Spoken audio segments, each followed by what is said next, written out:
Good morning, everyone. Today is February 9th. I'm Mr. Sheridan. This is Zoology. I hope everybody's having a great day. So to start off with today, I got a really good email from somebody reminding me that I had created and I'll show you here if we get into Google Classroom. Back a few weeks ago, I had created this career readiness summative rubric. And the idea behind this was to give you some idea of what we were going to cover over the next month or so. You'll see that this was, given back in week 19, which was the first week that we were back after Christmas break. So the idea was just to kind of cover what it was that we were going to go over the next few months. I had put a due date in there for that assignment of this coming Wednesday. This assignment is not due on this coming Wednesday, and it's not going to look exactly like it was assigned here in this project. So the purpose of that rubric was to give you an idea what we were going to cover. What I'm going to do is that next week when we get back in person, we'll spend some time getting to know each other. I still haven't met many of you, so we'll spend a little time there.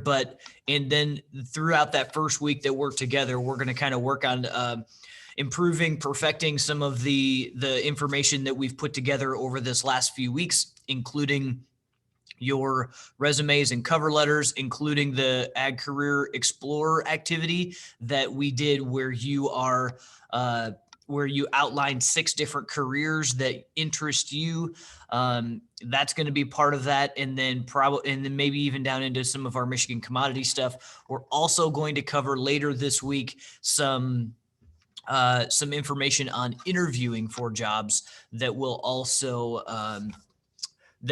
be a part of that portfolio. So by the end of this thing, I'm hoping that you will have a portfolio that will be due as a summative assessment that will cover a few different learning targets, but you'll also be able to use that as you go forward. For those of you who are upperclassmen, you'll have some resources that you can look back on.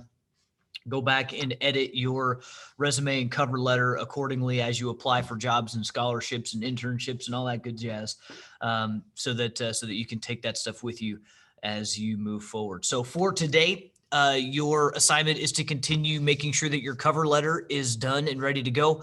Please visit the assignment from yesterday. If you haven't watched that YouTube video, you need to. We would have watched it in class if it wasn't the day before, and we would watch it again if it wasn't the day before leadership contest here for our FFA students. So make sure that you watch that YouTube clip on the importance of cover letters, what should be in a cover letter, and some tips to make them really, really good. So those cover letters are due by the end of the day tomorrow. And then Thursday, we'll do a little bit of work on job interviews and some of the questions that need to be asked, and we'll go from there. So what I would like everybody to do today is you can jump out and get to work on your cover letters. Those are due by the end of the day tomorrow. They will be a part of a summative portfolio, and I hope you all have an awesome day. We will talk to you again on Thursday.